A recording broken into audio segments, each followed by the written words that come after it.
I would now like to introduce Bridget Chivers to the stage.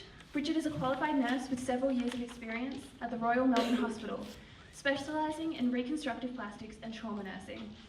After a period of extensive travelling, Bridget then spent some months on Lesvos, working with One Happy Family Community Centre before volunteering with Medicine Sans Frontiers as a nurse in their Victims of Torture, Sexual Violence clinic.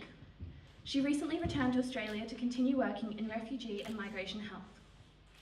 We're thrilled to welcome this old Radfordian back to Canberra to share her stories of human dignity, resilience, and hope in the face of adversity. Welcome, Bridget.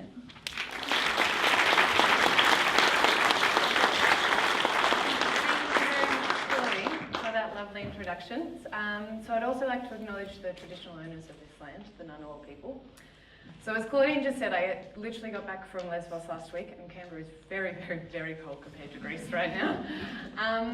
So I was working as a nurse in Lesvos with Medicine Sans Frontiers. The program we had there was for refugees from the Middle East and Northern and Central Africa and Western Africa, to provide medical and mental health care for victims of torture and sexual violence. So I was there for a year doing that, and my role was more a mental health nurse. I loved it. It sounds very strange considering the context, but to see the resilience of a human spirit is a very remarkable thing and a beautiful thing to share with someone whose trust has been broken or violated in many ways by other humans. While I was there, I was also heavily involved in a community centre called One Happy Family. And the philosophy of the community centre was to be made by the people, or with the people, for the people. So it was designed and built, and all the projects are run by refugees. And it's also a very incredible place. So when I was finishing up on Lesvos, Richard I've known for wherever he is, I've known for about 10 years, and he emailed me, "Bridge, can you do Dirrum Dirrum?" Yeah, no worries. And then when I got back and I started thinking about it, I called him and I was like, "Richard, I can't get up here today and follow the theme of truth-telling and storytelling, because me being up here, I can't speak someone else's story. I can just be the body that can provide, well, to help tell the story."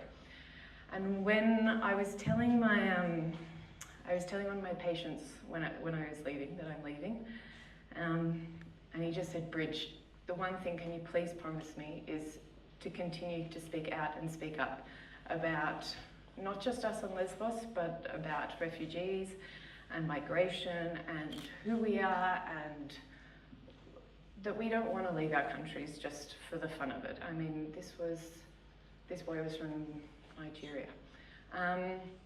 So, Richard, thank you very much, Richard, for accepting my change in speech. A small speech, but I've made a display instead capture what was my experience in Lesvos. It's still a bit raw for me at the moment, and I'm still kind of processing it. So up the second floor on the back there, I have a bit of information about the situation for refugees on Lesvos in Greece, and about the camp there, about some of the legal policies, that why there are still 10,000, as of today, there are 10,000 people who are stuck on Lesvos.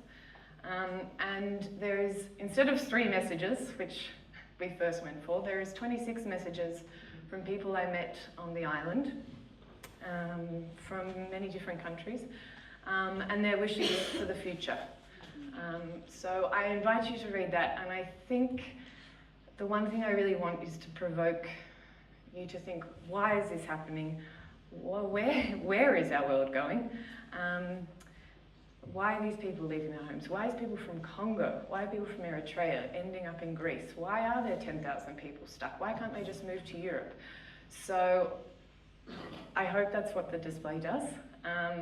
This was very short and sweet, and very not what I promised Richard a month or so ago.